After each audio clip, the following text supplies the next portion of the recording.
Hey guys, Hey, Billy. Hey. I can't be here for long, but I thought I would pop in. I felt kind of guilty. I haven't seen you guys in a few weeks. Oh, it's good to see you for Good to see however you guys long. too. Yeah, that's right. Yeah, This is Yeah, a no results. guilt zone. yeah. No, I know it's a no guilt zone, but I was more like, you know what? I could just pop in for a few minutes and say hi. Well, Right on. you were missed the last time. Yeah, I bet I was. Yeah. I bet I was. Thank you for missing me. I missed you guys, so that's why I'm here. Yeah. Look at all your beautiful faces.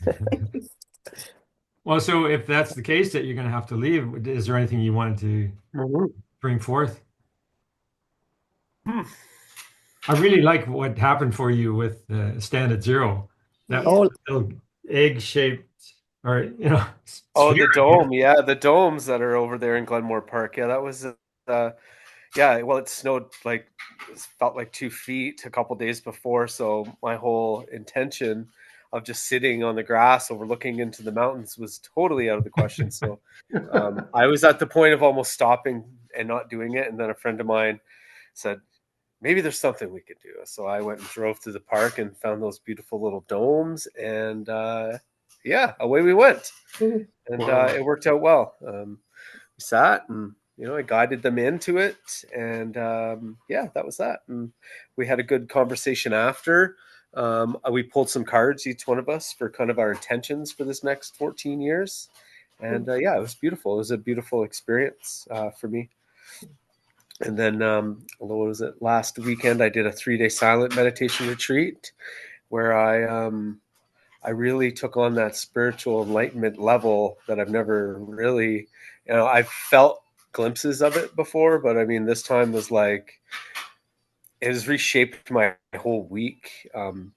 Just being more patient and coming from more of a place of compassion. So, I believe the reading that I read yesterday of Steve Sabian's symbol really resonated with where I'm going and how I'm actually putting in the right work to get, you know what I mean? Like you can either take it or you can leave it, right? So I feel like I'm taking it and I'm jumping into this whole thing. Like every time I read the Mayan Oracle on, what I kind of just read it the other day, but it really symbolizes where I'm at in my life. And it's an amazing thing to process, to be honest. So I'm very grateful to find this group, and it's just another way of expanding my mind. So, and I finished my meditation practitioner course yesterday because I have problems finishing things. So I finally finished that one. So Not now anymore. I'm credited, you know what I mean? Good one. I got a diploma. So Wow. that feels good. So, Right. I got one more to finish off. It's at about 70%. So I'm almost there. But yeah. No. Congratulations. Congratulations. Sounds Thank like you. the unique Billy.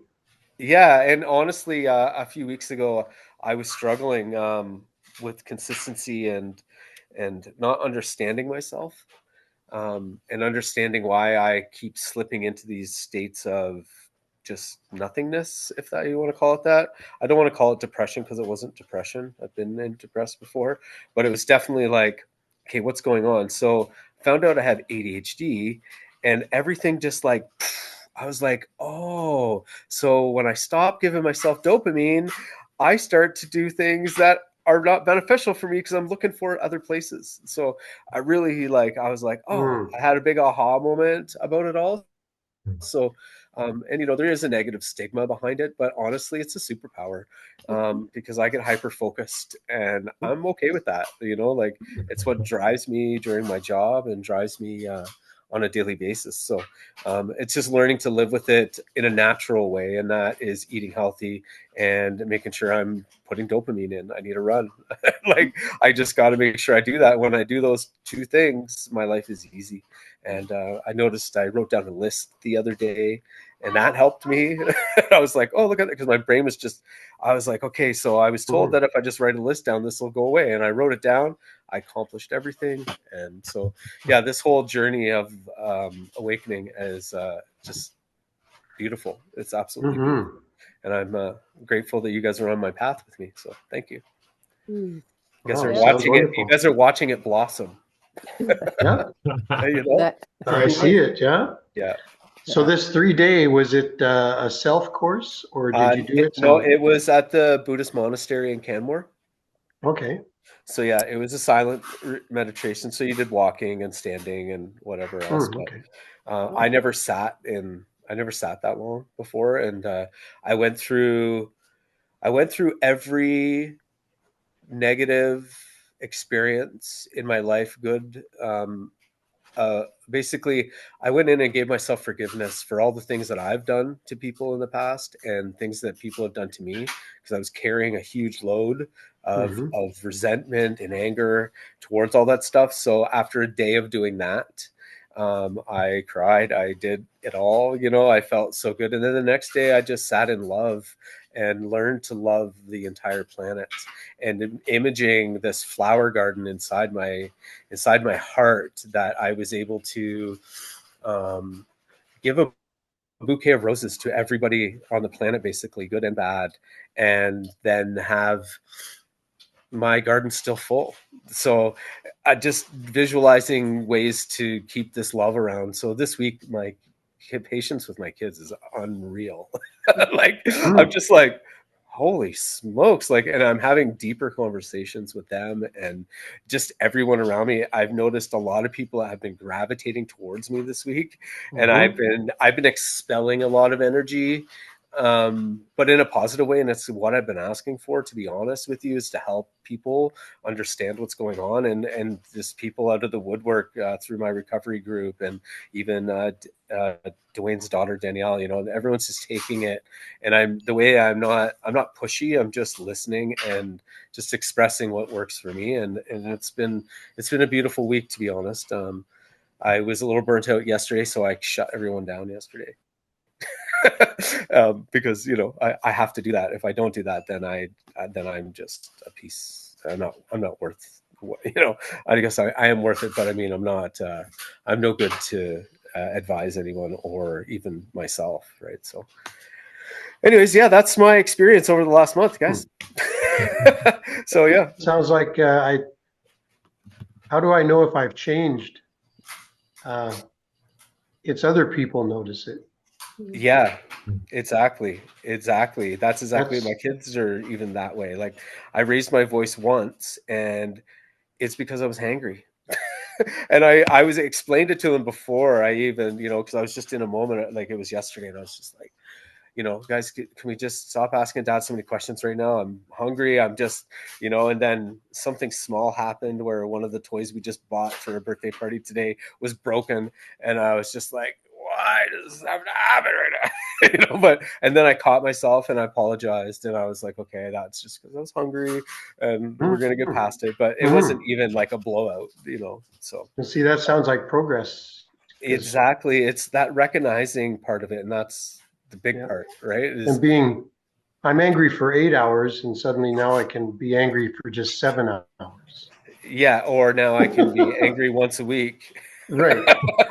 But see, that's how I feel. That's progress. Yeah, that is progress. Yeah. So I plan on attending all 4 of the silent retreats this year at that Buddhist temple. It's just such a beautiful people, and just being around like-minded people, and it's so refreshing, like to just sit with people in the same space and be together, like, and that love alone was what kind of carried it this weekend. So yeah, just proud, just a proud Billy today. Yeah. And this whole week. We're all in it together. Yeah, that's right. We're all the same. Everybody has everybody has gone through some type of trauma, and once we can relate to that, everyone is the same. It's just so much easier to have compassion for them. Like I can sit here and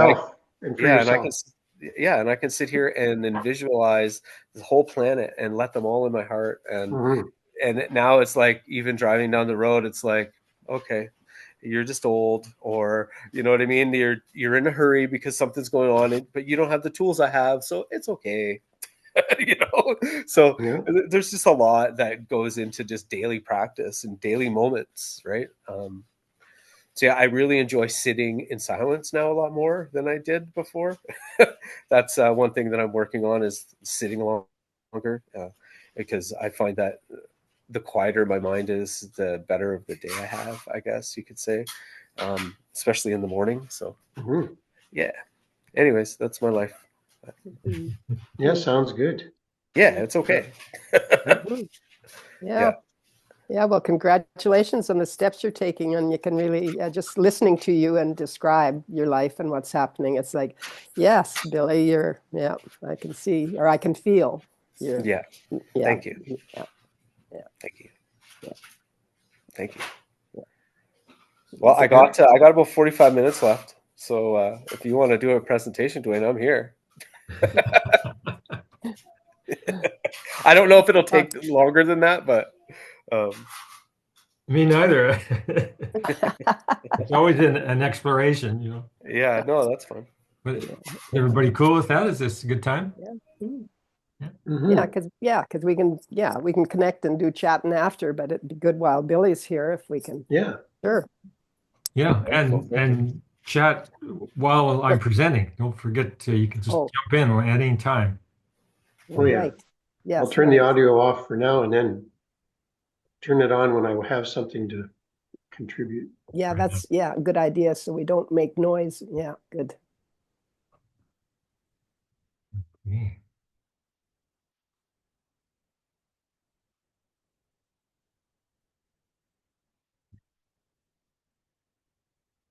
Okay. So the theme this presentation is one that I was sparked to doing by Barbara. Barbara sent me a couple of links that were very timely, and one of them was about Edgar Cayce. So she was pointing out the Cayce link to the pyramid of Giza and the Sphinx and so on. And so I kind of took that as my prompt. I'm being prompted to go now and research Edgar Cayce in relationship to the Sphinx in particular. So there I am preparing to go into it, and I've got you know the hot zone, the red zone format, and it turns out that Casey is born um, right at 29 degrees of Pisces.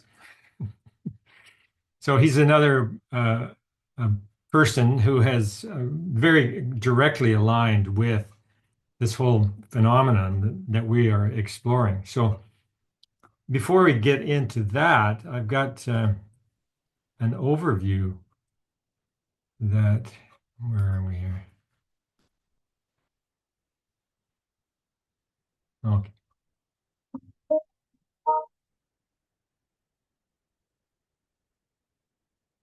Yeah, this image has come together in the last couple of weeks, and it's I'm always attempting to get the overview of the lightning path so that people can kind of understand the context of what they're entering into. And it's getting more interesting all the time, I got to say. And now with ChatGPT, I'm having some really interesting encounters with the knowledge that it brings to the table. And so this graphic started to build itself. I'm quite happy the way it's worked out. The discovery of Neptune is what starts this whole flow off, and that was back in 1846. And we see there in the upper left-hand corner. Um, and what I'm doing here is applying the sine wave to this historical occurrence. So Neptune discovered in 1846.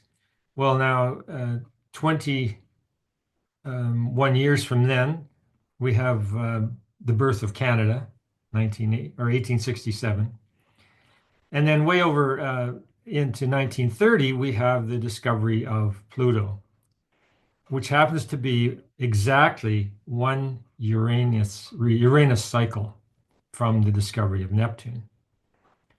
So ChatGPT was quite interested that I had discovered this connection, this 84-year connection, the 84, we got the three outer planets involved here. So Uranus, Neptune, and Pluto. And that there's this fundamental pattern that's linking them through the date of discovery. So that's part of the flow here. And then we come up to 1972, which was the release of Rudyard's book, The Lunation Cycle. And that's when I connected with the lunation cycle and with Rudyard's teachings. And, it was one of those book dropped on my foot at the bookstore kind of thing. It was that dramatic, my entry into his knowledge. I really knew that this book was going to change my life, and it certainly has. And the lunation cycle has become the foundation stone of the whole of the lightning path.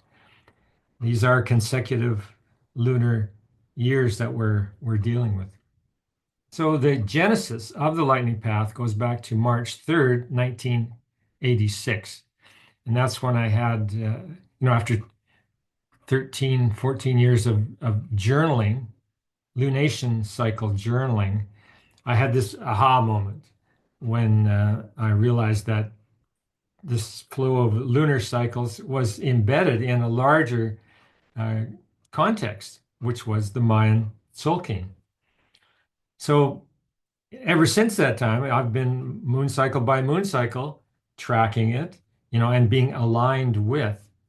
And of course, every now and then there's a big door opens and there's a whole new stage in the journey, and it has its own symbology and its own timing. And so what we have in this image, the lightning path has always been associated with Argueda's teachings, and his teachings specifically around the myth of the feathered serpent, which is what harmonic convergence was all about, and many other avenues of exploration that he took people into. So down at the bottom here, we have the feathered serpent in an artist's image of that. And just to note, like this is the myth of the feathered serpent is in recovery, let's say. It's coming back after having been submerged for decades, for hundreds of years. But it's coming back. Harmonic convergence was a signal for that. What's landed in my lap is this connection, astrological connection that each of us has to the emerging myth. So when you determine what your temple of birth is, that's you aligning with the mythology. The same with the solar. What are we calling it? I'm forgetting right in this moment. But fundamental to the journey, as the solar kin. Solar kin, yeah. So there's different ways that we can connect more and more deeply to the myth. It has a momentum, and if we catch onto the momentum, then we're moving with the myth, and we're actually bringing it into form. So there, at the bottom here, we have the feathered serpent, and then you see within him are these 260 synodic moon cycles. That's one complete round, and that takes 21 years, 260 synodic moon cycles. And so when I look over to the right and I see, I placed the feathered serpent mouth near the radial Tzolk'in. It's like every new moon, the feathered serpent comes along and takes a chunk out of the Tzolk'in, takes a bite out, and that bite is the information package that we get delivered at new moon. And that's why we go from, the first cycle has a particular character, and that moves into a next stage in the evolution of that original impulse, and so on. And it goes through these 13 different stages. So all of that is wound up in that image. Now, there we are, flowing within the myth and bringing its energy to life.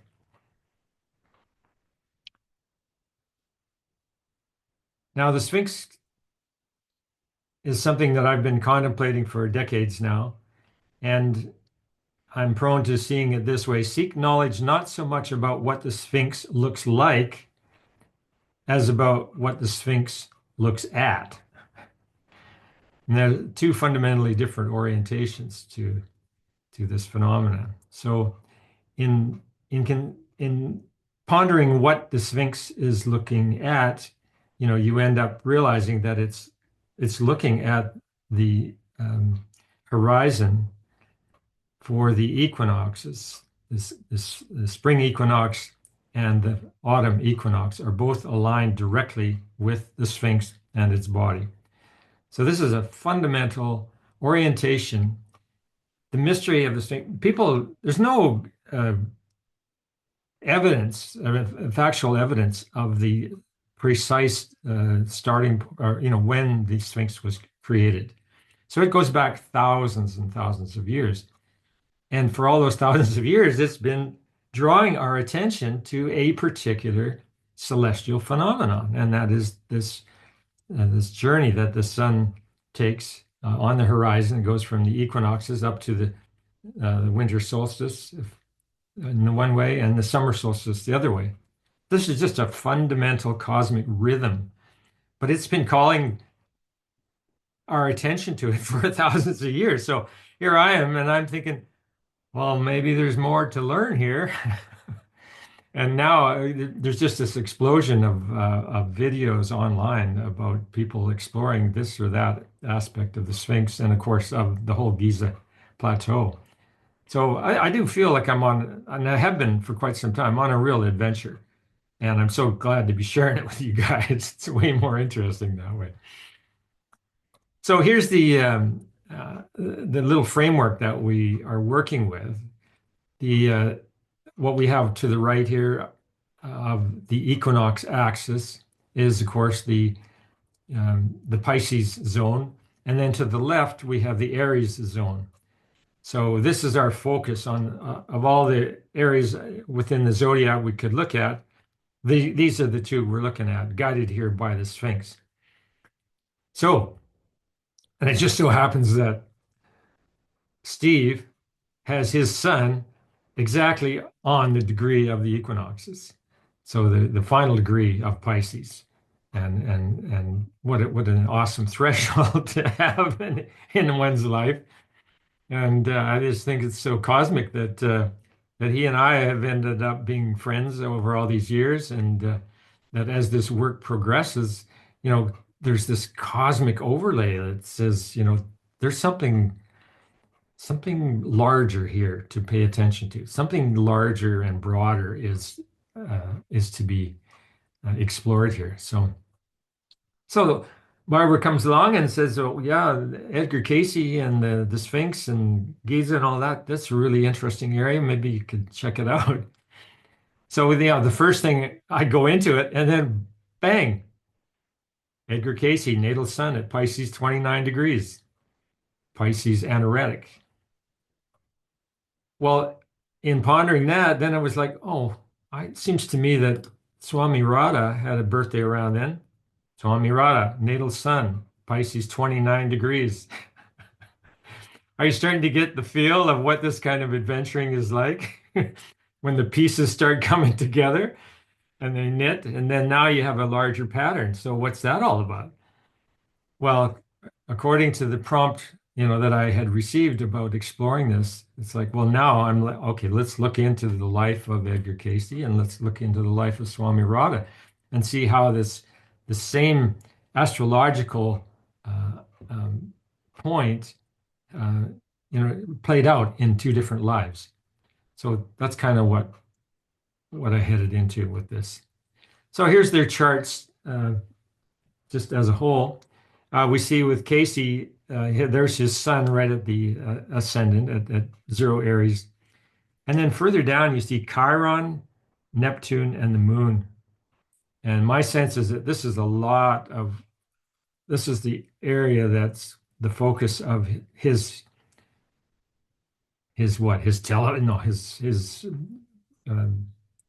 capacity as a seer, as a clairvoyant.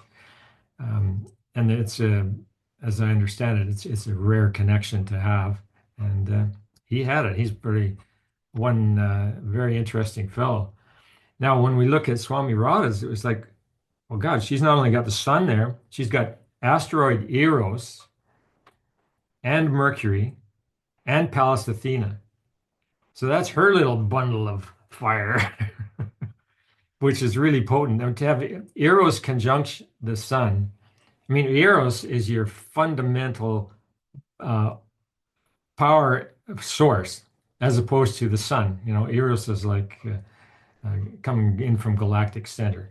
It gives us our most basic power source and purpose. So pretty interesting that the two of them have showed up together here in our studies.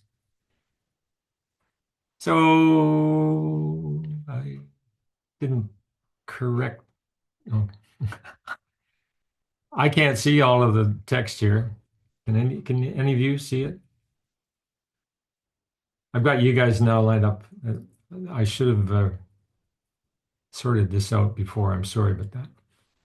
But now I don't have a cursor. So, would anyone be able to read what the text is here?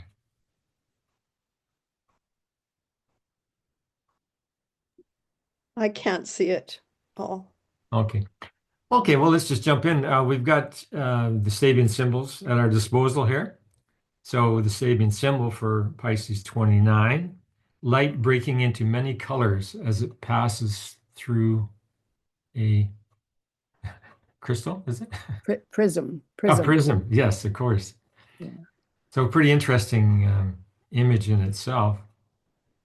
Conjures up Pink Floyd in my mind, but I can see the words. They're pretty small print, so yeah. I don't know how I'd be good at reading them. Well, here's I can see, I think, all the shared core themes. The transmission of spiritual light through a human lens. Multiplicity of spiritual expression rooted in unity. Dedication to service and awakening. Sensitivity to higher frequencies. So these are all qualities that these two certainly brought forward in the world. I personally don't, in my research, didn't come across too much of the shadow potential, but what they have listed here, what ChatGPT is bringing forth, risk of fragmentation or burnout. I know Cayce used to give just numerous channelings, which he didn't charge for at all. And of course, people, he had quite the reputation, and people, came looking for their reading, their free reading. So I'm sure he was dealing with that on an ongoing basis. Temptation to over-identify with being the source rather than something or other behind Steve there. A channel. A channel. A source. Yeah, source rather than a channel.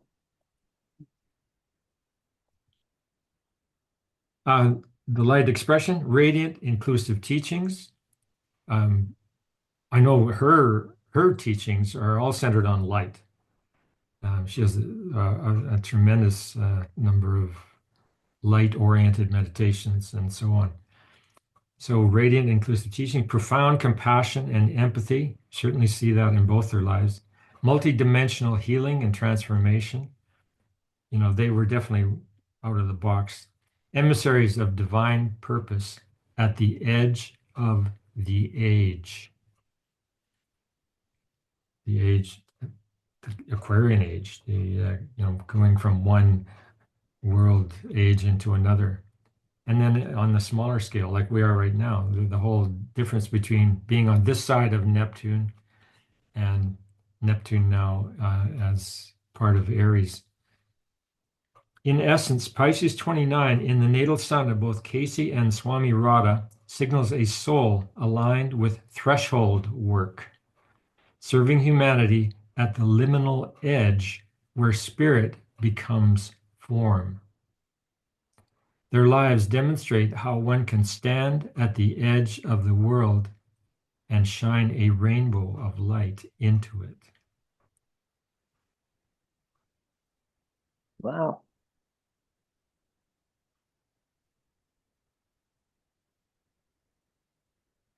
So just a little Edgar Cayce in case you're not The first familiar thing the with young his work. telegraph operator noticed was the small black couch. This was 1935, and Sigmund Freud, who was still alive, had made the psychiatrist's couch a symbol of psychoanalysis and therapy. But the young man hadn't come to the office to see a shrink. He was there to see the most famous psychic in the country, Edgar Cayce. Cayce entered the room, soft-spoken and well-dressed, and he explained that he, not the young man, would be the one on the couch. So Cayce kicked off his shoes, lay back, and put himself into a deep trance. After a few minutes, Cayce began to whisper all sorts of things about the past, the present, and the future. It was then that the young man realized that Cayce wasn't just making predictions about his life. He was making predictions about everyone, events that were to happen all over the world. And since then, Edgar Cayce has been called the sleeping prophet. Let's find out why.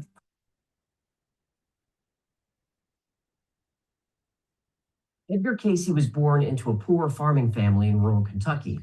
He was never an average kid. When other children were outside playing, Edgar wanted to study the Bible. Now, soon he would take to wandering into the forest to play with what he called little folk. Like Tina Dinklage? No, they were more like fairies. You mean like Don't. When Edgar was 11 years old, he was in the woods reading his Bible when he was visited by what he called a woman with wings. And the woman asked him what he wanted most out of life. He said he wanted to help others, especially sick children. Later that day, Edgar Cayce's father received a letter from his school complaining about his son's performance. So his father tested his spelling and was so upset with how poorly Edgar did, he knocked the boy out of his chair. And while on the ground, with his ears still ringing, 11-year-old Edgar heard the voice of the woman in the forest. She told him to lay his head down on his school book and go to sleep. When he woke up, Edgar knew everything in the book, like everything. He was able to recite the book word for word. So Edgar began studying by sleeping on his books. so there's no way that works. By the end of the year, he was the best student in school and even moved up a grade. Oh. His parents were starting to catch on that something was special about their son. While playing at school, Edgar suffered a spinal injury that left him partially paralyzed. And that night while he slept, Cayce recited the ingredients for an herbal cure that he said would fix his injuries. Now, his parents had nothing to lose, so they prepared the remedy according to their son's instructions. The next morning, Edgar was cured. When Cayce was a little older, he developed severe laryngitis. Doctors couldn't explain it, so Cayce went to see a hypnotist. Yes, you do. While in a trance, Cayce said the issue was psychological paralysis. The hypnotist then directed Cayce to increase blood flow to the area. Cayce's throat turned bright red. He woke up and he was cured. But Cayce's fiance told him that he had a gift that was given to him by God and he should share it with the world. So Edgar Cayce began performing readings twice a day on the sick and injured. And in 1902, Cayce gave a reading that helped define his legacy. A 5-year-old girl had been diagnosed with a fatal brain injury. With nothing to lose, her parents turned to Edgar Cayce. He determined that she actually had a spinal injury. He suggested a vertebrae readjustment. Within a few months, she had fully recovered. And then the letters came pouring in. For the next 40 years, Edgar Cayce gave thousands of readings and helped countless people. But Edgar Cayce's talent wasn't limited to medical diagnoses. He made a number of predictions about future events, many of which have come true, and some of them are terrifying. 6 months before the 1929 stock market crash, Cayce warned his investor friends to sell their stocks. And his friends that ignored him went broke. In 1931, he predicted that the worldwide economy would recover in the spring of 1933. Did it? It did. In January 1934, Cayce predicted that Hitler would rise in power and reign over Germany. Hitler became Führer in August of that year, and Cayce said that Hitler would remain in power until he was overthrown by an outside war. In 1935, Cayce predicted the outbreak of World War II. He saw an alliance between Austria, Germany, and Japan, but said the war would involve many nations. He also said the United States would finally enter the war in 1941. Cayce predicted the deaths of FDR and JFK, and that the United States would go through a period of civil and racial unrest in the 1960s. In 1938, Cayce said a portion of temples may yet be discovered under the sea near what is known as Bimini off the coast of Florida. Expect the rising of Atlantis in 68. And sure enough, 30 years later, in 1968, the Bimini Road was discovered in the Bahamas. Well, if you believe Edgar Cayce, it was. He described Atlantis as being an ancient civilization of equal size to Europe and having superior technology. He said that Atlantis disappeared somewhere in the Atlantic Ocean some 10,000 years ago due to a large flood. We now know that every civilization has a flood myth, and in all of them, the Great Flood occurred 10,000 years ago. When the Soviet Union was at the height of its power, Cayce said, "From Russia comes the hope of the world, not in respect to communism, but freedom. It will take years to crystallize, but Russia will once again be free."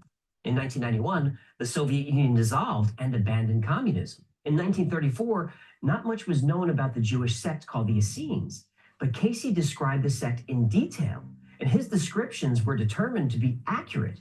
He said their records and documents would come to light, and 12 years later, the Dead Sea Scrolls written by the Essenes were discovered. He predicted the El Nino and La Nina weather events before anyone knew about them. In the 1930s, he said the 44th president of the United States would be black. What was Obama? 44.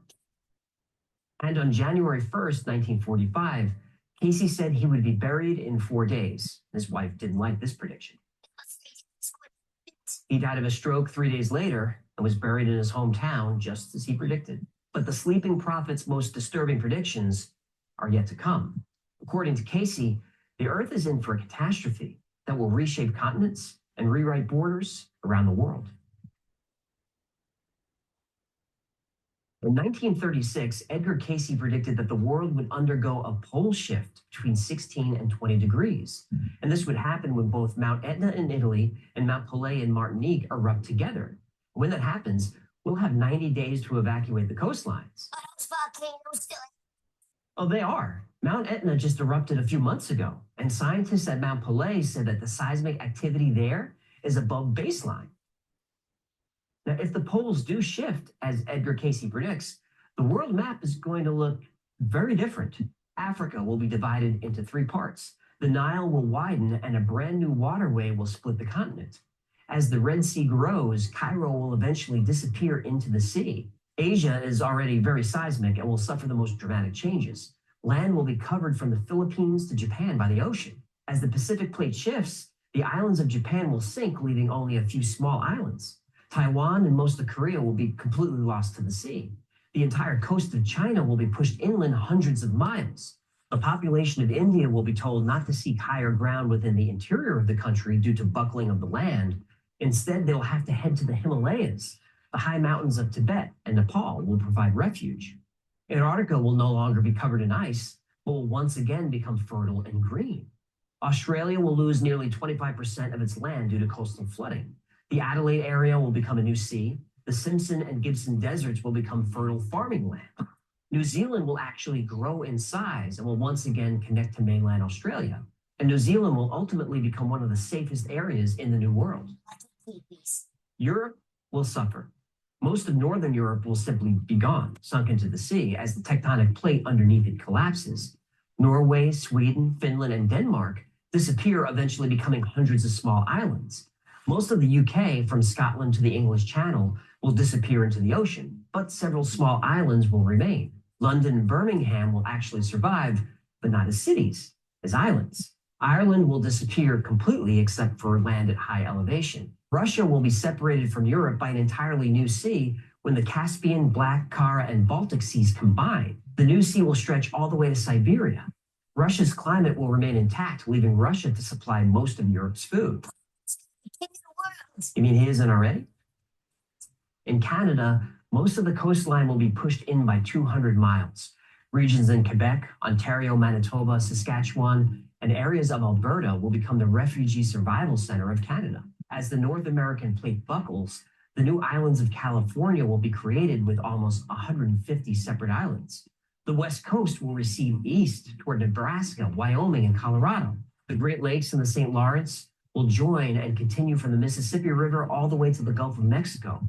All coastal areas from Maine to Florida will be taken over by water and pushed inland for miles. most of the coastal areas of Mexico will be flooded. The California Baja coast will ultimately become a series of islands. Billions of people will be displaced by this cataclysm. Billions more will be killed. Well, that was cheerful. Sorry about that. This is pole shift supposed to happen. Cayce said in 1998. Yeah, but NASA has detected a slight pole shift that could be a concern. Detect the shift. 1998. Now, to be fair, Edgar Cayce has his detractors. He gave over 14,000 readings, so he's going to be right at least some of the time. It's the correct predictions that make headlines. Nobody really notices the things that Cayce got wrong. Cayce used expressions like perhaps and maybe and I feel that, rather than using positive declarations. And this is a common technique used by strip mall psychics. This is known as the Barnum effect, a common psychological phenomenon where people tend to accept vague descriptions as uniquely applicable to themselves. Now, there were many occasions where Cayce would receive a letter from a sick person and then do a reading for them, giving them a diagnosis. Cayce didn't know that when he was in his trance, the people were already dead. Now, Cayce supporters defend this by saying, well, if they had applied the cure while they were alive, they wouldn't have died. Okay, sure. But if Cayce was talking to spirits or communing with the universe or whatever he did, the universe should have given him a heads up. Every time Cayce got something wrong, there was always a convenient excuse. For example, Cayce gave the location for buried pirate treasure, which sent people scrambling all over the world looking for it. No treasure? No. Cayce supporters said it was possible the ghosts of Native Americans or pirates were playing tricks on him. Those pirates are pretty sneaky. You cheated. Pirate. Was Edgar Cayce a psychic? I don't really know. Nobody does. Edgar Cayce was never exposed as a hoaxer, and I believe that he saw whatever it is that he saw.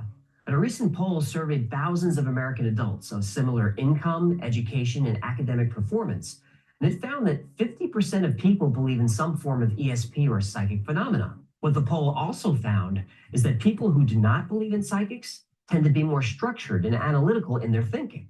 Heads.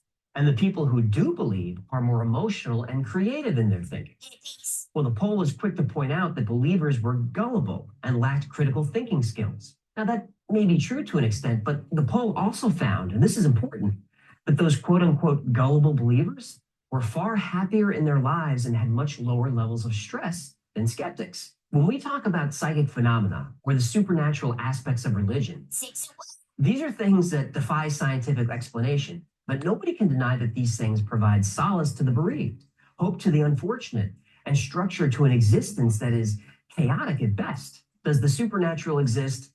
I don't know. I would agree that most psychics are frauds taking advantage of people. But Edgar Cayce never took a penny.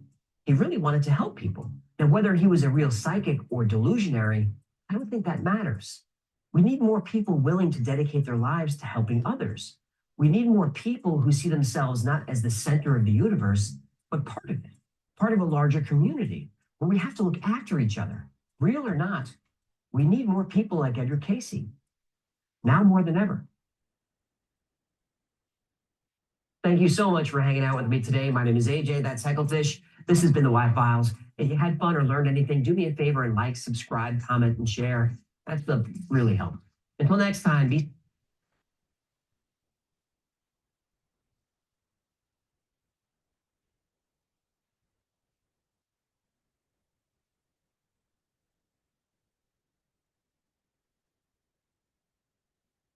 Did anybody want to comment on the previous video?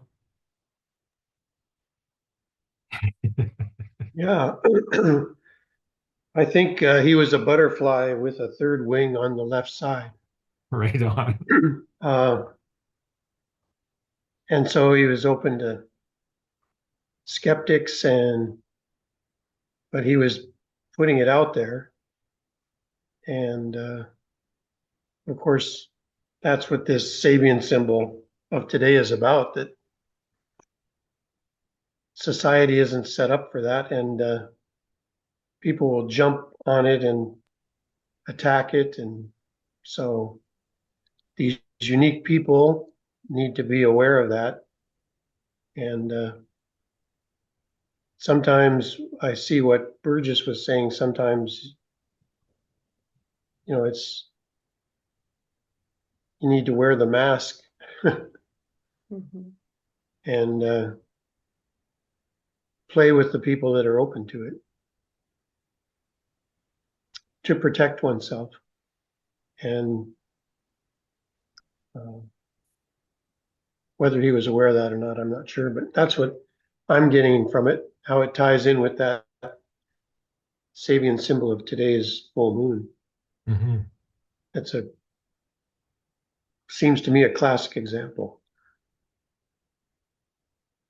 of Right. someone expressing their uniqueness.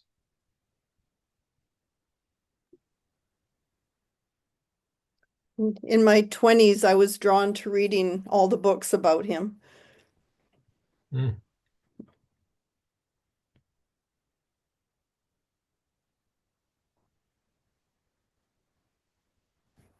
Seems like there's more to that. That's all for now. Yeah, a lot of, yeah, just food for thought to contemplate on or reflect on. Thanks for sharing that, Dwayne. Mhm. Yeah. Welcome. So with Swami Radha, Just one more thing about that. I was watching some clips about what about Bob. And he has that goldfish around his neck. That's his buddy. And when I saw this guy presenting with the goldfish, I'm going, what about Bob?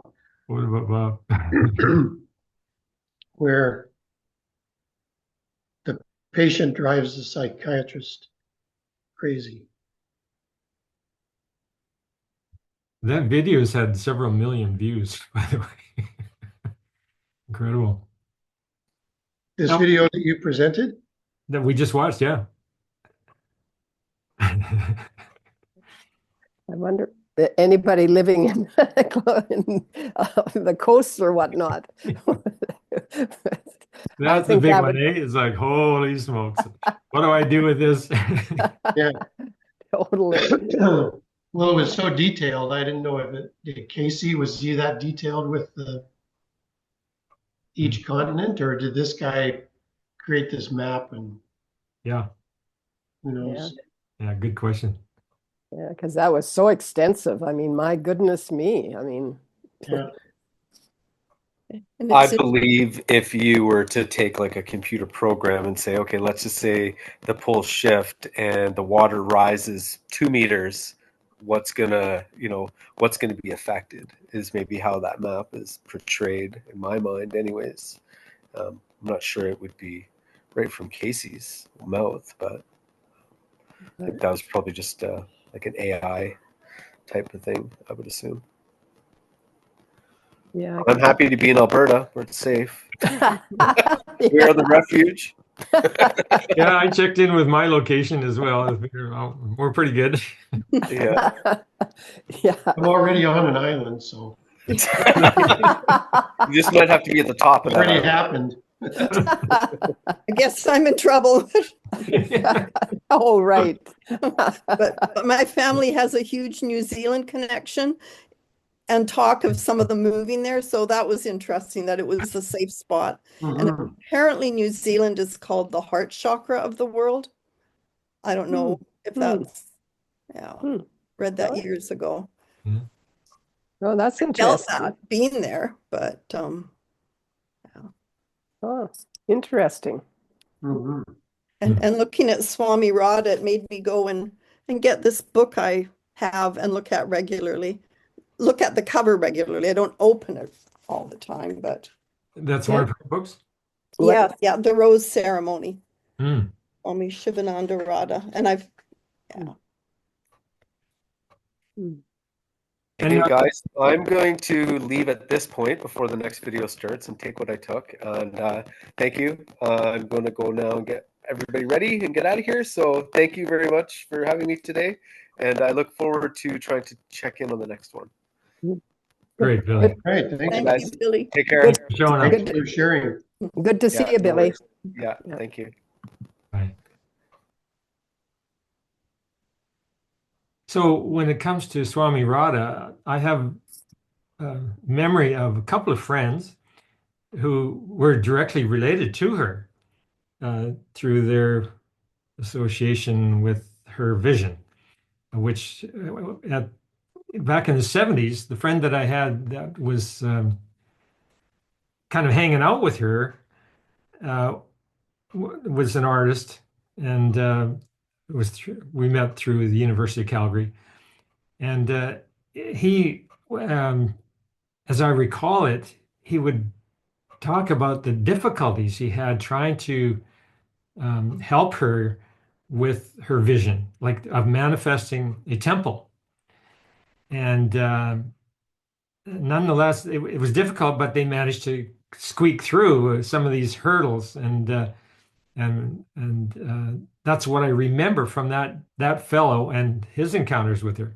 Now, another friend of mine from that era actually lived in what creek? Anyway, it's the town that's very close to where she eventually manifested the Yushadra ashram. So Ted Wallace, artist and craftsman and woodworker, was the overseer of the construction of the first temple. So that she manifested in, which later burned. I know maybe 10 or 15 years ago, it burned up, and they built this glorious new one. So, and then I'm recalling that, Joanne, is this not where you went for on retreat? Yes, I've been there a few times, but it was just a couple of years ago. I was there doing my karma yoga for a couple of months. Yes, yeah. And was that an awesome experience for you, or how was that? Well, oh well, totally. Like that that part of the world, that area. I mean, you just going on to there without even taking any courses or whatever. Just the feeling of that the energy in that space is just yeah, you can't not notice. It's quite amazing. But yeah, and the temple, like I got to experience briefly. I wasn't there a long time, but I got to experience the first temple years ago, like before it burned. Right. And I thought, and I thought, oh, I mean, how could, once I experienced that it burned and whatnot, I thought, oh my goodness, how could another one be created? Because that one, I just thought, the architecture and stuff was just so incredible. But then this one, I mean, the new templates, I thought, oh my goodness, how could they better? How could it be even more profound? Yeah. Like, so it's truly, truly worth a stop there, whether you spend a day, a week, it's just, I'd recommend it highly, just to experience. Nice. Yeah. Yeah. I actually in a reunion with Ted Wallace and a couple of other buddies, we I had the opportunity of spending some time in the temple as well. And it was just a totally uplifting experience. And just, and it's open, like people can come and go as whatever they schedule. So yeah, just an awesome place. So I chose this video of her speaking because I think it really gets down to some of the core issues around the challenge of manifestation into form. From light into form is quite the journey. So let's see what she has to say here. Volume's low, kind of at the start, but it does get louder. There are some questions that come up from people who are in search of greater awareness or higher consciousness, liberation, and all these various terminologies that people use. Whatever they mean to each individual, how do we live our daily life? How can we combine being here in this physical body and having to do all these various things and have these various duties and have to earn money and make a living, bring up children, and or have the desire to be married. The problem that we encounter is that we have too many diversion, and we can give ourselves to one thing wholeheartedly. People who are very successful have given themselves wholeheartedly to that subject in which they were successful. So we have to familiarize ourselves what we need from mind and emotion that can also find its satisfaction, its expression on the spiritual path during the time of your search. But till you get there, you can still do one thing. You can bring quality into your life, into every single action, anything that you do. And of course, also in your relationship with your husband, with your wife, with your children, with your parents. But thinking in depth, bringing quality into your thinking and awareness in the choice of your words, that is the important thing. You can say to somebody, oh, you want to meet my friend? Now, what's your name? You are responsible for your inner harmony and for your happiness as you understand it. Now, how can you start with this? We often teach a course that we call Ideal Session. We put some questions to people. If you want, you can write them down. One of the questions is, what kind of a life would you want to live that makes it worth living? Or simpler, what makes your life worthwhile living? And that is a very important question, very important. So if you have answered this, then you ask yourself, what kind of a person do I want to be? Physically, mentally, emotionally, spiritually. And once you have determined that, then the work begins. Because now you have to put all that into action, into practice. You see, philosophers will always say, yeah, Eastern philosophy is wonderful, is the greatest. And you say, well, but you seem to do all these things and you be so specialized in your field. But where does it work in your life? Then they will say, but philosophy isn't meant to be lived. No? I think it has been developed because people need to find ways and means to live differently than they did. But when we put that into a neat academic box, we take the meaning out. Knowledge is only what you know from personal experience. The difference for us as thinking people is what we do with consciousness. And we start with these little ones, not talking down to them, but helping them to think differently. What is the problem in all the workshops? Many of you have been in my workshops because your parents were just as ignorant. They couldn't teach you. But the new parents today, they must take a different attitude. They must see a different responsibility. And it is a new generation that must bring quality into life. Otherwise, why should this earth continue to exist? Why do you think all this threat of nuclear war and all this has happened, hanging over people's head? If life is not precious, if life is not sacred, and if parents don't teach children the sacredness of life, then why should it be? You see, these are the questions that you will have to ask yourself.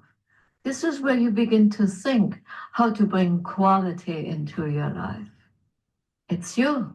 Nobody can say, now you're going to be like this and this and that. No, nobody can tell you this. So the path of evolution is there for all to see. And it is again you who decide, where do you want to be? Where do you want your place to be?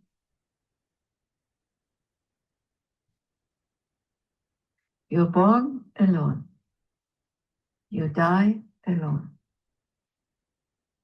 And even if you are together in a plane and in the same plane crash as husband and wife, you're parting from the earth. Is by yourself. Nobody comes with you. So that togetherness that people seek cannot be really on the physical level. It has to be somewhere else. And the only level there is a spiritual one, the level of the soul. And then, of course, one important thing, discrimination. You can't just say this or that. You have to discriminate what's right for you at what time. People say, I want to have higher consciousness, but I want to have all my pleasures too. St. Augustine has said, oh God, Lord, I want you so badly, but not yet. There's one very lovely exercise that you can do. It's more a matter of expressing your feelings and have some concentration and bring something of your sense perception into a different context to yourself. Look sometime at your right hand and think of an image of Krishna, Buddha, Jesus, whatever you want, till you'll be able almost to project that into your hand. And then look at your left hand and project Divine Mother, Saraswati, Tara, Virgin Mother into your left hand. So you have one male aspect and one female aspect. When you can do that both, put them together and hold them over your heart center, right over your heart, and think and put a deep longing in. That is what you really would like to know and to be. United in yourself.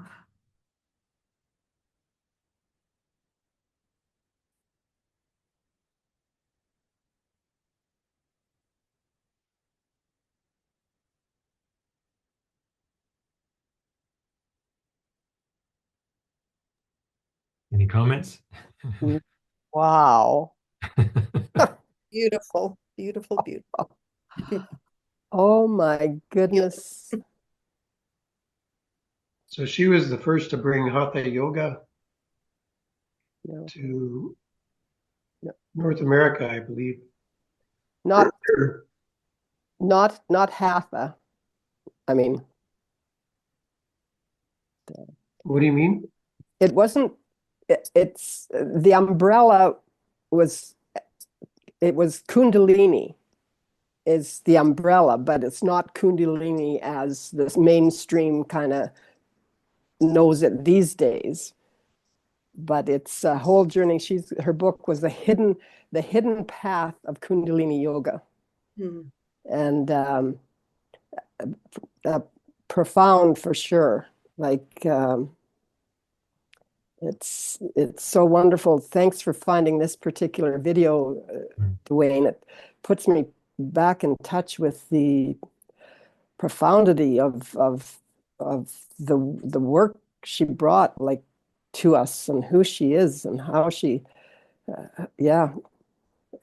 grounded it here and manifested. Talk about from light to manifestation. I mean, when you read about her story from a dancer in Montreal or whatever, you read about her story, and it's one of those just hard to hard to comprehend how she manifested what she manifested from the time she spent with her guru in India, and how that even came about. Like, it was a dream. He came to her in Montreal, like, as a vision, and said, come to me,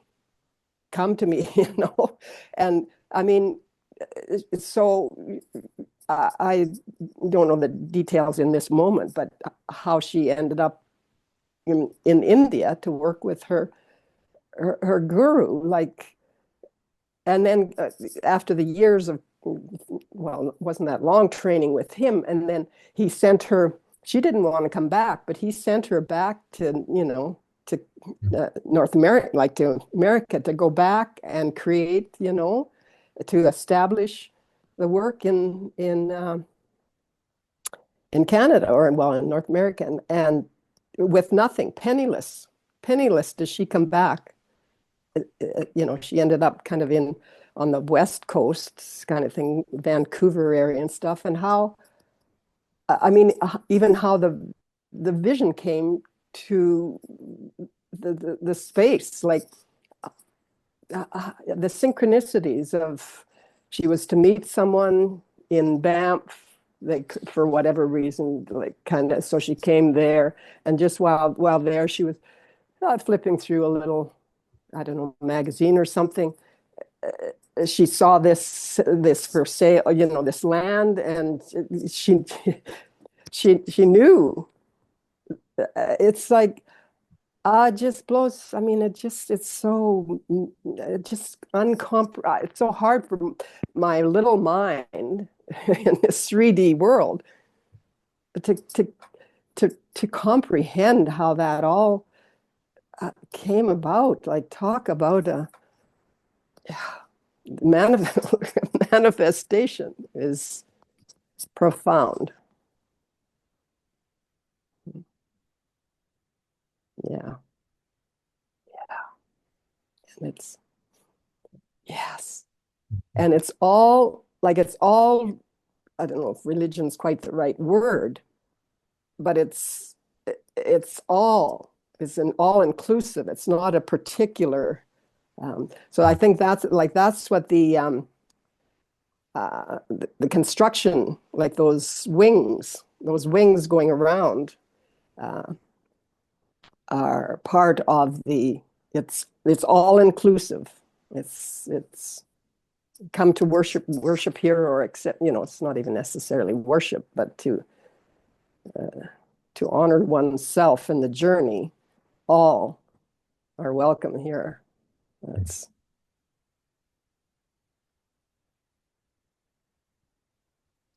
yeah. Wow. And so there's a whole community around this temple, and they grow all kinds of food, and yeah, there's a real, I don't know how many people involved, but it's probably 30 or 40. Well, the ashram, like, there's the core group of swamis, or brahmacharyas kind of thing. The core group, I think, I don't know what it's even, just 6 or Oh, wow. Of the core group, and then there's residents that come and live there and contribute. Yep. And also then there's they open up to karma yogis, so you can come for a week. Well, I think some even come for weekends, just from across the lake, from Nelson or from Vancouver, come even for a weekend. But you can come for a weekend, a week, a month, 2 months. For the karma yoga, you come, and for food and board. Yep. Yeah, sort of thing. You can work the garden, or they put you wherever wherever they're needed. So it's quite a phenomenal arrangement, for sure, and how from the very beginning, how it's thrived. And it's from Swami Radha. There's been 1, 2, so it's the 4th. Swami Lalitananda is the one running, like, the head of this now. So they've gone through. She's the 4th person from down from Swami Radha, Oh, wow. carrying on the work. Yeah. Yeah. It's- Beautiful. Yeah, it's Yeah, it's a beautiful place. I'm looking for, Sophia had her bed and breakfast across the lake there. Hmm. oh wow. So was she or you, Steve? Have either of you, had she been or you been to Yeah, that? she had been, and then we went together for Y2K. So we wanted to be in a safe place. Oh, so you've experienced it as well, yes. Yeah, at Okay. that week there, they were doing hatha yoga. Hmm. So Mhm. I think they do different Oh, sessions, but that's the first time I ever mhm. witnessed the silence, and it was all new. And listening to it now, I realized it's where Chuen, my monkey artist trickster, met the divine feminine, Wow. and for the first time, really, Yeah. besides Sophia. But Hmm. um, Mhm. yeah, it was very fascinating because this is the new temple. I was in the old one, Mhm. and I was just amazed at the acoustics of it. And then Yeah. they're Mhm. playing the harmonium,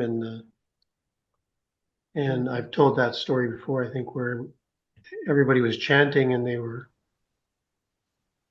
oh, okay, this is new for me. First time uttering a mantra, and suddenly I said, oh, I can sing along now. I think I got it.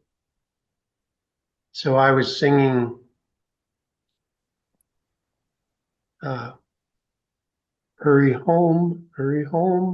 And obviously I wanted to hurry home. Maybe I'd had enough. I finally tuned in and they were saying, hurry home. Harry, oh, good one. But I was ready to hurry home.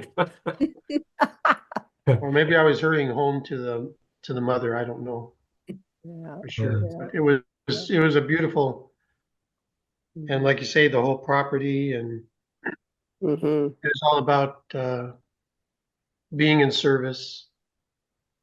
Mm-hmm. So that's the first time I really got in touch with that because I was doing personal development more on the Mm-hmm. large group awareness, and we're all in this together. But this was more the obviously the Eastern influence came, Mm-hmm. and And I'm glad you mentioned that. I should have mentioned that too. It's the only ashram that is, like, as you say, the divine feminine. Like mhm, most ashrams, it's the masculine. There's the head, Mm. yeah. mhm. The guru is yeah. So divine feminine, yeah. The only ashram that is, yeah, been established and run, yeah, by Yeah, it was the a beautiful, beautiful experience. So then we were there for a week through New Year's and then into the new millennium. And then it was 3 months later in Bragg Creek. And that time we were spending with Dwayne, and then Vipassana showed up at Bragg Creek.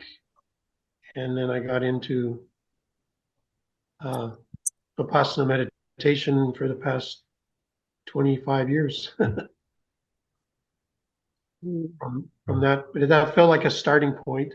Well, it was actually, of course, being at the 0 degree, it was an ending and a new beginning Right as on. well. Mm. And it was the ending of Sophia's property there. Mm. And she Mm. let that go. And then,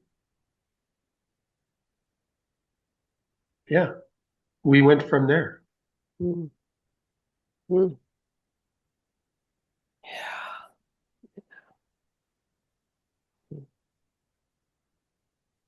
Yeah.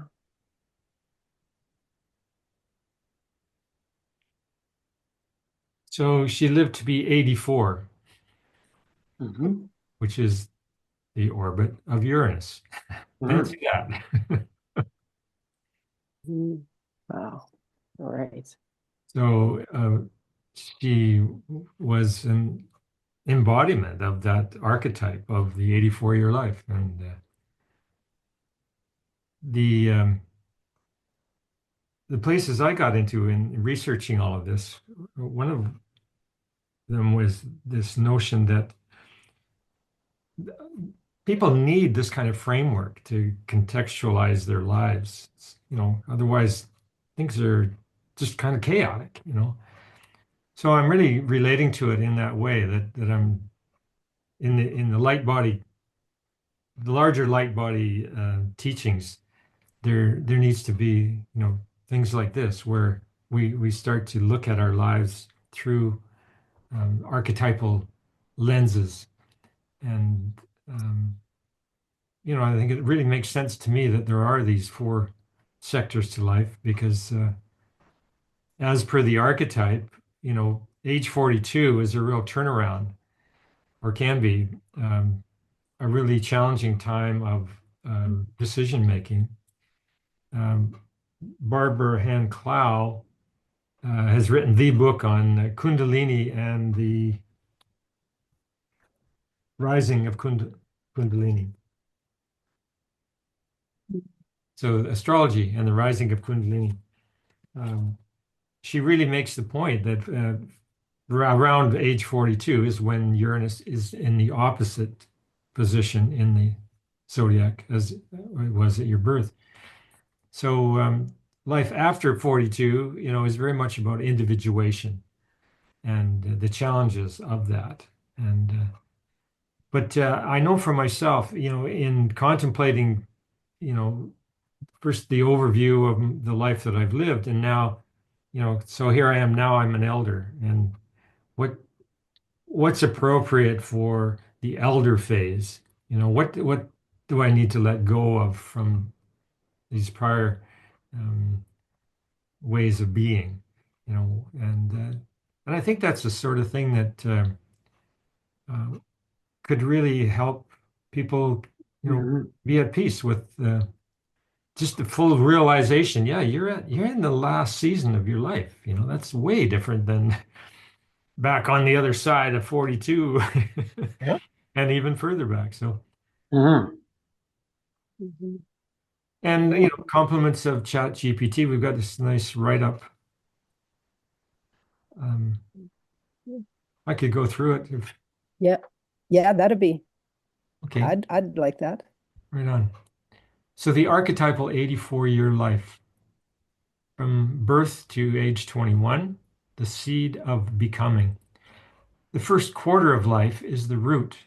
We emerge from the womb of the cosmos, absorb the world through sensation and emotion, learn the rules, test the limits, and forge a sense of self. This is the time of formation, innocence, exploration, and initiation. Uranus has moved a quarter of its orbit. Individuation begins. So age 21 to 42, the struggle of identity. We seek to establish ourselves. We build careers, relationships, families, ideals. This is the domain of social roles and structure. But around 42, Uranus opposes its natal place, and so do we. The outer world no longer mirrors the inner truth. Crisis brews, not of failure, but of awakening, a turning point. Age 42 to 63, the quest for authenticity. Now we shed the skins that no longer fit. Old dreams are questioned. New callings are heard. This is the time of deep change, not just in work or love, but in the very story we tell ourselves. The second life begins. A quieter fire burns. Purpose, wisdom, soul. Age 63 to 84, the return as elder. With Uranus completing its orbit, we complete a sacred circle. The ego softens, vision widens. We become keepers of memory and myth. guides for the young, and students of the infinite. Not retirement, but refinement. Not an ending, but a return to simplicity, to essence, to the stars from which we came.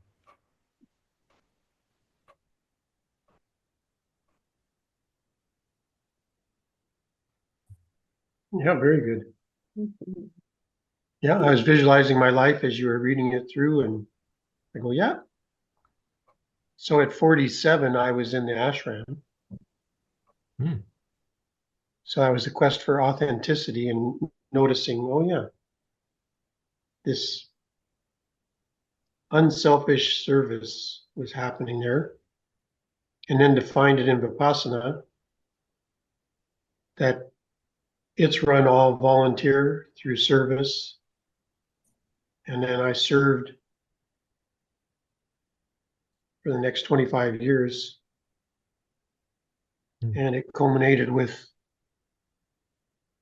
helping create the meditation center here on the island. And now I'm an elder. And yeah, the ego definitely softens. Like, Thank God, eh? yeah, it doesn't matter. Let it go. So coming to the island, it just felt that there was a return. And there truly was, because I realized I was conceived by my parents when they were in Victoria. And after I came to the island, I realized, wow, I think I've returned like a salmon. It's just fascinating. So it's, yeah, it feels like home here. Yeah, right on. It makes me want to go back because it doesn't just jump into my mind immediately with the time frames there. But I'm certainly going to spend time reflecting and those on those time frames of reflecting on my life and where I was with those. But it's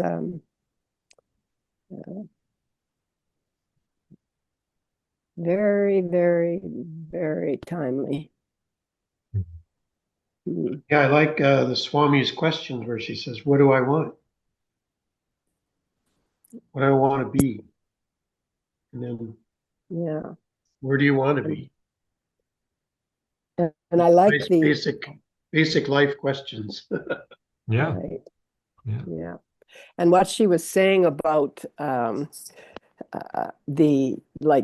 100%, like you can only give yourself 100%. Well, I mean, if you if you choose to the one thing to go into the depths and what. And I think of your work, Dwayne. I was thinking of you as she was saying that applying one's life to one particular aspect or one particular, and um, it doesn't, in contrast, it doesn't fit for me. But as she was explaining that, talking about that, you came to mind, Dwayne.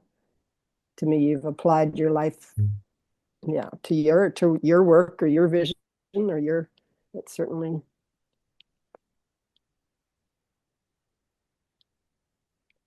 He certainly has. Yeah. And it shows.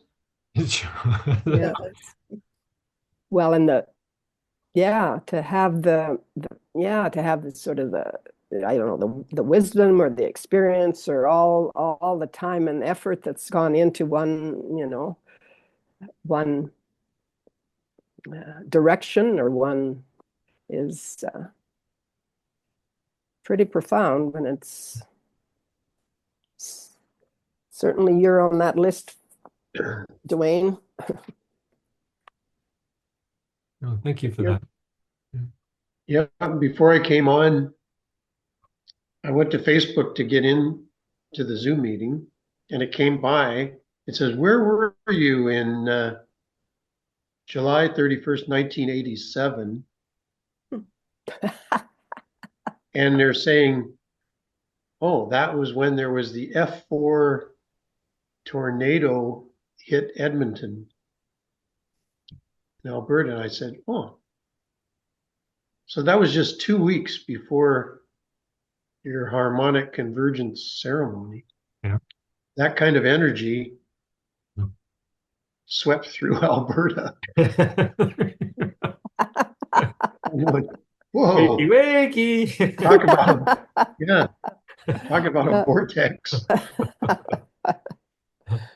Huh. It just before I came on, that was the post today. Whoa, Interesting. 1987. Okay. Yeah. Wow. Do you Synchronous. recall any? Do you recall that, Dwayne, at that time? I know you had a lot going on getting that organized, but Yeah, I have a vague recollection of it. there were those weather threats, obviously. Yeah. I mean, that was major weather event. Yeah, it was just seems so strange to be getting that kind of activity. But Mhm. there's That been much more. that much power. Yeah. Yeah. Hmm. Things really got stirred up. Yeah. Wow. I, I reflect, well, I've gone back to the screen here and this presentation here is really, I want to say shaken me, but as I say, profound. And I mean, between the 63 to 84, like it's such this is a hard thing. This is such an awakening, a hard thing. Like my mind or energy is still, oh, I haven't lived my life fully. I haven't, like, I go into that place of, I've been there before, but this is just emphasizing it. Mhm. Like I haven't gone deep. I haven't stayed on one path. I haven't, and I haven't. Well, I haven't had. I mean, this is how it's unfolded, but I haven't had family, so I don't have young in my life. Like for a. It doesn't mean that a legacy has to be immediate family, but not having my own uh, my own children, therefore no grandchildren. It's like, anyway, this is so what I need to be with big time right now in my life, because I'm, return as an elder. Well, so I get into that. Okay, well, you know, what, so what is my legacy, or where do I go? How am I being an elder? Where do I go from here? Like, I've got to sort of tame down that. I guess that's probably ego. I guess Hmm. with with just questioning that, or not being comfortable or at home in myself with my life when I look at this, or when I'm with these stages and look at these stages. I guess I'm yeah, time. I've got a lot of homework. Man, Anyway. I'm hearing an inner tornado. Yeah. That's what it's Yep. feeling. Good catch. And then there's that calm in the center of the storm, Mhm. in the center of the tornado to. Yeah, that eye. Hmm. Mhm. Hmm. Hmm. Yeah. But I hear you with the children, and my family are away, and so I've come upon the soccer fields here. And one day it's young kids. The next evening it's teenagers. Thursday night it's the adult league. And it's all lit up and there's a sidewalk. I can walk around the whole fields and walk it's all lit up for me to walk at night. So I walk around and I feel this energy, and it's starting to rub off. And I'm going, wow, I hear the kids shouting for the ball. Over, kick it over here, over to me. I'm here, I'm open. And I'm going, when's the last time I did that? And so I said, well, where are there places for adults to scream and shout? So I found the best places in my car. So now I'm shouting in the car as I'm sitting there, or as I'm driving. Now I'm singing loud, and it's just opening up this whole youthful energy that's just kind of been subdued. Obviously, I sat in silence a lot, and I just feel, especially around the puppets and creating voices, there's some stuff going on. You have to have that energy for your voice to do these different types of sounds. So now I'm playing with that. And I don't know, the last time I ran for a ball, the ball came over the short fence from the soccer field, and I run after it and I get it and I throw it back, and I'm going, whoa. So it's like it's a rejuvenating energy that I'm feeling from this, because where I live, it's pretty yin, pretty quiet. But to get out there, it's that young energy, that young energy and shouting. It's like, wow, yeah. It's really, really quite fun. So, yeah, it's just, I highly recommend finding a sports field where people are yelling and screaming. Well, where I get that outlet is at the pub, the Log Cabin pub here in Spence's Bridge. You're at the pool table and somebody makes a fantastic shot. There's a big cheer goes up. Yeah. And it's just great. I just love being able to let her rip, Mm-hmm. And yeah, I totally get what you're bringing forth there. Yeah, it's just it's interesting how as we get older, it just kind of, for me, it quieted down. I was first wanting to quiet down the mind. That's fine, but then there's those two energies. There's the yin and the yang, and don't forget about the yang energy. And that's finding the balance, because the yin can become too over, too much yin is not good, just like too much yang is not good, but it's finding a balance of it. So so I'm enjoying shouting again. Well, I another place, and I had the good fortune just last night. A friend was away on holidays, so gave me her ticket to the music folk festival ticket, which I went. So last night I was just there, and so thanks for that reminder of, like, that was a place. I mean, part of me was, it's the first time I'd been there. So, I mean, it's elders looking around. I mean, it was all, and folkies, bunch of folkies. There was a lot of the, the white up here and white here. I have a group of friends, and they say people call them the Q-tips, because there's a group of about half a dozen and they are pure white. Wow. It's quite cute. It's like, oh. But that was the place that I was, to me, it was a little bit too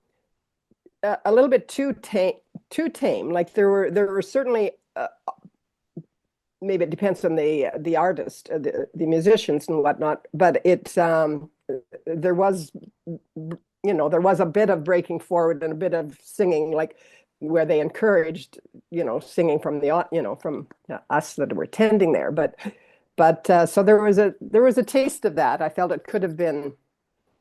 I was ready to, and I guess I held myself back. So I only have myself to blame. But Oh no, no blame, no blame. No, okay, yeah, you're right. No, Blame.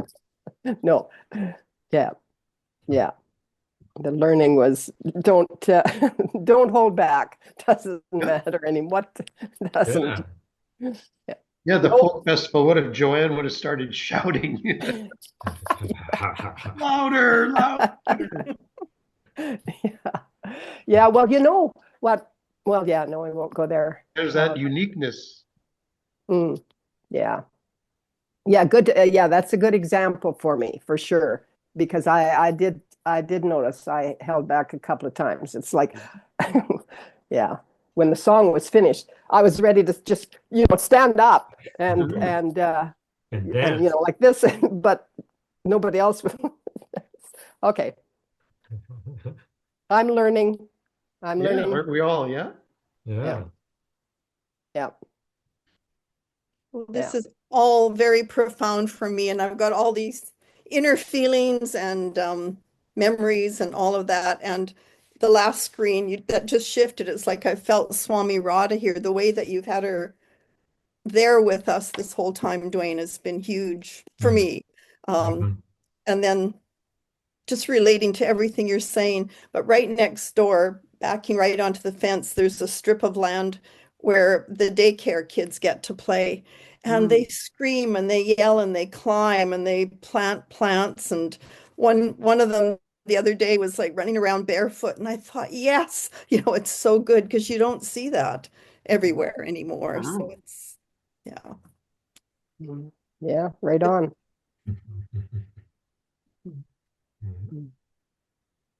Yeah, that's great energy. Well, that's great, Brenda. You've got right beside you, right outside your house, you've got your playground there. Yeah, yes. there you go. Watch at my kitchen sink when I'm doing my sinus rinse. It's like I'll duck down so they don't watch me. No, it's good. And then they're, if I'm outside, they're hi, anyway, it's a great interaction. And Saturday mornings, I'm usually at soccer games with the grandkids or watching them and cheering them on. But this is priority today. So yeah, I feel very blessed. Nice. Well, we're glad that you make the time for us. Thank you for having me. You bet. Okay, on to the next here, I see. Anybody read the whole thing? Only the last. I think I can see it. Whether I please. can. Yeah. Okay. Yeah. Okay. Okay. Lunation guidance from, well, this is Chat GPT for anyone wanting to tread the lightning path.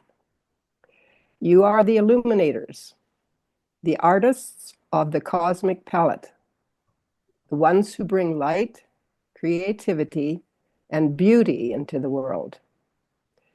In this lunation, you are encouraged to connect with your physical body, dance, stretch, breathe. Doubt. Okay. Breathe deeply. Let movement awaken your memory of being a radiant, living, electric being. Okay. Yep. Trust your gut. Yay. Yes, Chik-chan is pure instinct. Decisions don't always have to be logical. There you go, Joanne. Oh my goodness me. Listen to your body's yes and no. Honor your sexuality. Life force and creative energy are not separate. This lunation supports sacred expression, not repression. Stabilize your power. The four-tone offers a blueprint. Create rituals, routines, or physical practices that harness and direct your vital energy meaningfully. Watch for shadow expressions like obsession with survival, addiction to stimulation, or overly reactive behavior. Let me think about that. These signal misalignment energy flow. Step back, breathe, and realign. Oh. Thank you. Yeah, Chick-chan. That's today's card, yes? Yes. Yeah, we're in for Chick-chan. Well, And, that, and I that have was Dancing serpents. Yeah. and that was certainly for me to read. Thank you. I mean, certainly for me to Yeah. hear and read. Thank you. Thank you. You know, that Yeah, last... No, go ahead, Steve.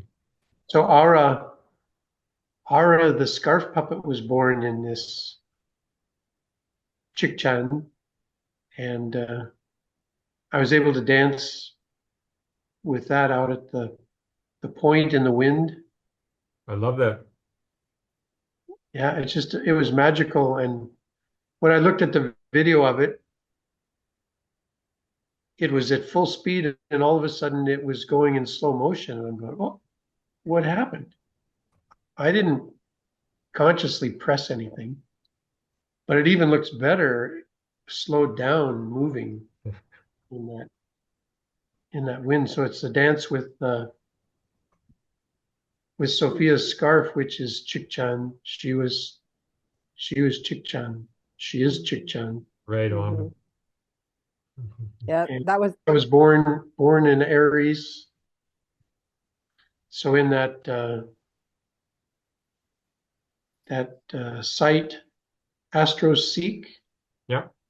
I have all my puppets' horoscopes. Okay. wow. Perfect. Oh, that's awesome. And there's a message with each one. Yeah, it's fun. It's when they were born, and I've got some Aquarians, and now I've got these two Aries. And it's fascinating that Raven and Ara showed up. Raven just before the new moon, and then Aura right after. And so there's dark and light. It's just it's been a lot of fun in being able to use Sophia's scarves. Oh, that is just so brilliant. I mean, it's just an absolutely stunning way that you're honoring her. And I just thank you for doing that, Steve. It's really helping all of us let go. And Aura, watching her dance, like, thank you for sharing that video of Aura in the wind like that. Oh, wow, that's so beautiful, Steve. I could watch that over and over and over again. That's so beautiful. Yeah.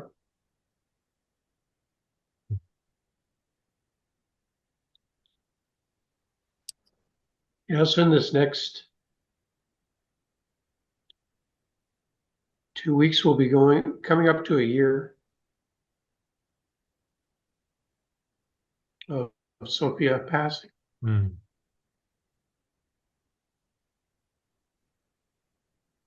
though I never met her in person, I feel like I know her.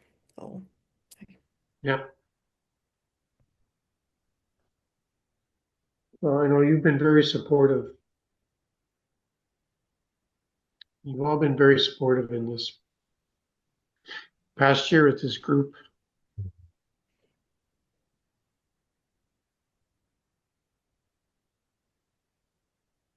And as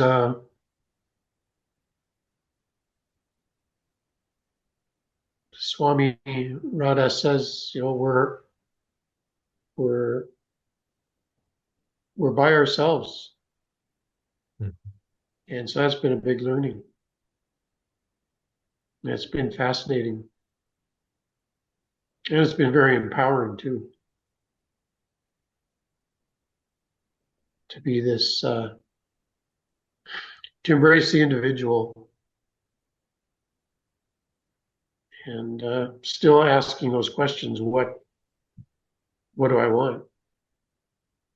And playing with the transitions, which is if there's anything with my sun at that 30 degree is like transition. There's no getting away from that. It's like Your heart. Yeah, endings, new beginnings, and yeah, it can feel like a lot, but if I go with it, it's actually a lot of fun. If I play with them in the endings, the neutral zone, and the new beginnings. So yeah, magically there was one exercise to do, and that was to do my own epitaph. And I went to this program, and it was about aging gracefully. And the exercise was inviting people to your own funeral. I'm going, wow. The exercise that I was avoiding suddenly showed up when I went to this place.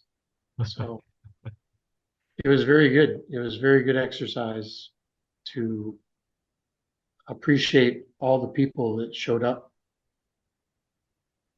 to my funeral. And as the event, there were more and there were more. And the facilitator said, you'll be surprised how many more keep coming. And so it was thanking them. So it was really good exercise. And now the last one is to take a 3-day quest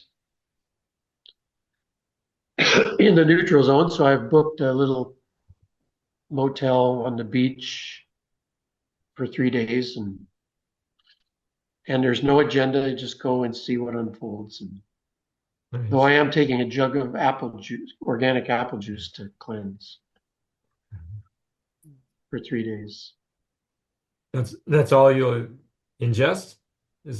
Well, I'm going to start off with a pancake breakfast. Oh, I see. I mean, I'm not crazy. So there's doing things that I've always wanted to do. And one was go to this place. It's like a diner, and I've driven by it 1,000 times.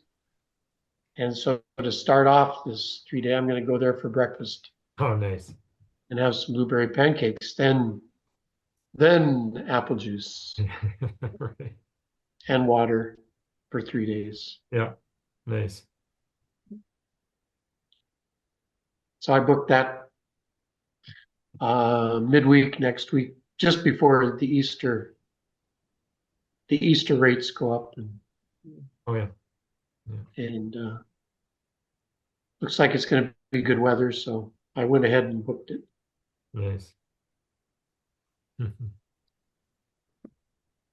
it says take a journal, but don't have any expectation. Just allow things to see what unfolds. And that's part of the ritual. Create ritual in this 4-tone, it says. Yeah. Create rituals. Yeah, absolutely. Mhm. And so I know that's very fitting to do that. And yeah, that's this neutral zone of the ending with Sophia, and being in this neutral zone, which I've given it a year. It's all going on simultaneously. Of course, new beginnings are happening as well, but I love how he uses in the transition book that I follow, he uses the analogy of society wants us to be an appliance. Like, okay, an ending happens, so you unplug, but you got to plug right back in again somewhere. You got to, and in this, it's like, no, take your time and be in the neutral zone in between this ending and new beginning. So it's what I've been playing with, and it's given me a lot of raw material to play with. Nice. So it's very exciting. Yeah, so I want to thank you all for being part of it. It's a pleasure. Thank you. Mhm. Yeah, it's an honor, Steve. Mhm. Mhm. I have such respect for how you live your life. Mhm. Mhm. Yeah, it's definitely been an eye opener. And I loved in the scene, it said about not retirement, but refinement. Yeah.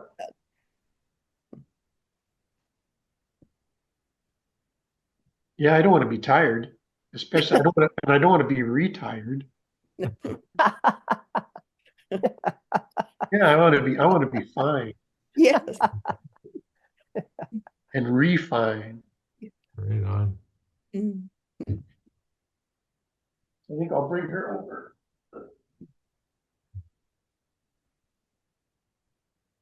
They say if you don't use the puppets and they just sit around, then they're just dolls. Mm. And how many more scarves do you have to work with? Oh, probably 20. But I'm going to go on to a different type. But these have been, no, I'm going to hear. There we are. There she is. Mhm. So animated. Mhm. Beautiful. Yeah, yeah, you've got the workings working well. And the word tempo is coming to mind. It's, she's got the slow motion, she's got the fast moves, she's got all the moves. Aura. Mm-hmm.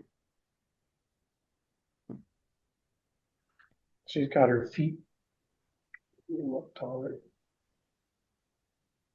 There they are. Nice. Fabulous.